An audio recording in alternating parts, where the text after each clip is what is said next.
दोस्तों कैसे आप लोग हैं। उम्मीद है कि आप लोग अच्छे होंगे। एक बार फिर से हमारे YouTube channel target with Rajendra पर आप लोग का स्वागत है। तो बीपीएससी जो है, बीपीएससी के चेयरमैन सर कई सारे चीज़ों पर बात हुई है और वैकेंसी को लेकर भी बात हो गई है कि आपको 1 से 2 दिन में वैकेंसी देखने को मिल जाएगी।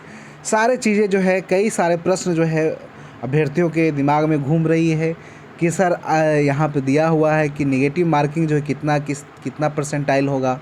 जैसे कि अगर 5 ऑप्शन होगा, अगर आपका एमसीक्यू जो आपसे पूछा जाएगा, जो आपका मेन पेपर होगा 150 मार्क्स का, उसमें जो है अगर 5 जो है ऑप्शन होंगे तो उसमें 1/4 आपका कटेगा अंक।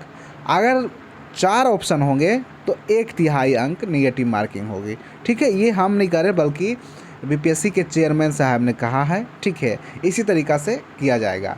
जब उनसे पूछा गया ई ऑप्शन पर, जो ई ऑप्शन हमारा होता है वो जुटेगा कि नहीं, तो उन्होंने बात कहा कि देखिए अभी कहा नहीं जा सकता है, साफ अभी कहा नहीं जा सकता है। अब आते हम हैं आवेदन के साथ जो है क्या क्या चीज़ें लगेगी, उसके ऊपर थोड़ा सा हम लोग बात कर लेते हैं। आवेदन के समय जो आपको आधार कार्ड मस्ट कर दिया गया है। ठीक है, आधार कार्ड जो है मस्ट कर दिया गया है ताकि सेंटर पर जो है आपका बायोमेट्रिक जो है मिलान पहले से वह कर ले आसानी से। ठीक है, इसलिए वो आधार को जो है कंपलसरी कर दिए हैं। चलिए अब आते हैं हम थोड़ा सा सिलेबस के ऊपर आते हैं। जो बिहार लोक सेवा आयोग जो इस बार एग्ज़ाम लेगी, वह सिलेबस किस तरीक़ा से रखा, क्या पढ़ें हम लोग। ठीक है, बहुत सारा अभ्यर्थी जो है एक तरीक़ा से जीके जीएस रटना शुरू कर दिए हैं, करेंट अफेयर्स रटना शुरू कर दिए हैं, मैथ रीजनिंग पढ़ना शुरू कर दिए होंगे। लेकिन जो मेन चीज़ है लैंग्वेज पेपर में निगेटिव मार्किंग को हटा दिया गया है। नहीं, उन्होंने लैंग्वेज पेपर में निगेटिव को नहीं रखा है, जो आपका पेपर 1 होगा। ठीक है, तो पेपर 1 जो आपका होगा, एग्ज़ाम जो आपका होगा वो 4 दिन होगा। एग्ज़ाम आपका कितना दिन होगा? 4 डेज़, 4 दिन तक आपका एग्ज़ाम होगा, जिसमें जो पहला दिन होगा वह सबके लिए जो है कंपलसरी वाला होगा। कॉमन पेपर जो आपका पेपर 1 होगा, जो लैंग्वेज का पेपर होगा 100 मार्क्स का, वो सबके लिए बराबर होगा और पहला दिन आपका लैंग्वेज का ही पेपर होगा। बाकी दूसरा दिन आपका मान लीजिए 1 to 8 तक का होगा, फिर 9, 10, 11, 12 सब्जेक्ट के अनुसार, बाकी ऐसे ही 4 दिन तक एग्ज़ाम आपका चलेगा। अब आते हैं सिलेबस के ऊपर। देखिए सिलेबस जो है आप लोग लैंग्वेज की हम बात करेंगे यहाँ पे। लैंग्वेज खासकर और जीके जीएस वगैरह जो है वह तो आप कर ही रहे होंगे, मॉडर्न हिस्ट्री वगैरह आप कर ही रहे होंगे। ठीक है, मूवमेंट वगैरह आप कर रहे होंगे, सारा चीज़ें।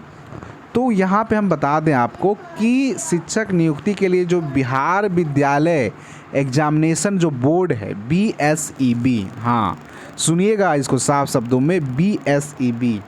ठीक है, BSEB जो बिहार सिलेबस को तैयार करता है, बिहार का जो सिलेबस है, जो पाठ्यक्रम है, उसी के अनुरूप होगा। मतलब बिहार बोर्ड का पाठ्यक्रम के अनुरूप होगा आपका सिलेबस।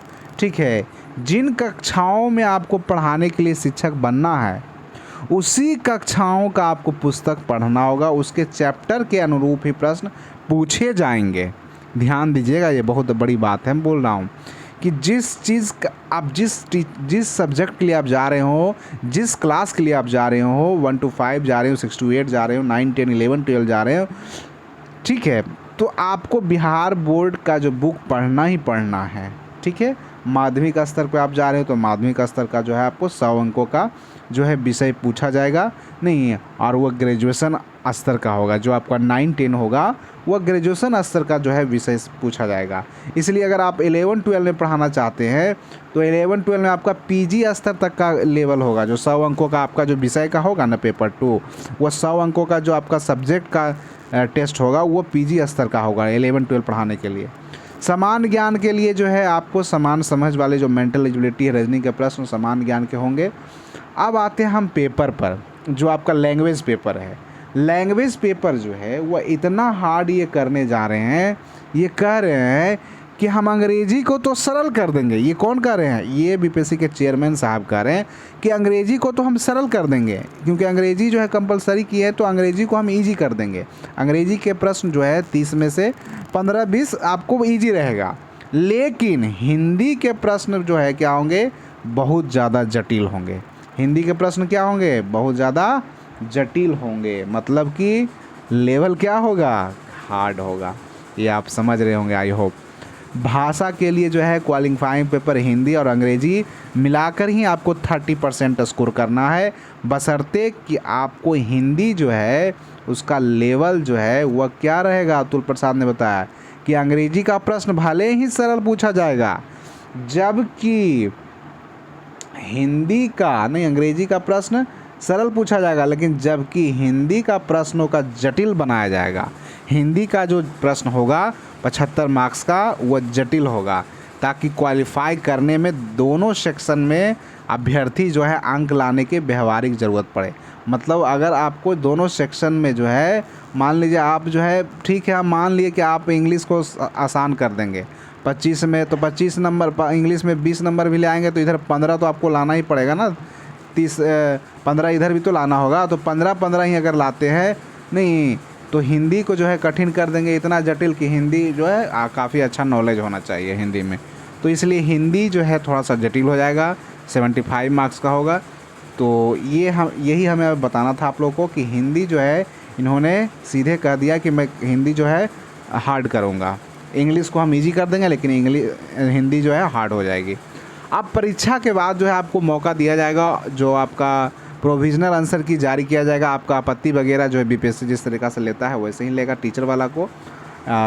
और आपका प्रश्न पत्र की हम बात करें, जो प्रश्न पत्र होंगे वो सील्ड होंगे और आपका परीक्षा हॉल में, परीक्षा कक्ष में ही खोले जाएंगे, विद्यार्थी के सामने ही, अभ्यर्थी के सामने ही, और वही परीक्षा के बाद दोबारा सीलबंद भी होंगे वहीं पर, ताकि कोई गड़बड़ी की आशंका ना किया जाए। एक ही विषय को चुनना होगा। अगर आप मान लीजिए आपका इंग्लिश विषय है, इंग्लिश से आप एसटीईटी क्वालिफाइड है और आपका एसएसटी भी है, तो एसएसटी भी आप क्वालिफाइड है, तो आप दोनों की ओर जा सकते हैं, ठीक है, दोनों विषय में आप जा सकते हैं। लेकिन आपकी वरीयता जो है, आपका जो है सिलेक्शन जो होगा एक शिक्षक अभ्यर्थी का एक ही श्रेणी के पद के लिए किया जाएगा। ऐसा क्यों किया जाएगा इसको आप समझिएगा, थोड़ा सा समय लगेगा लेकिन समझ लीजिए।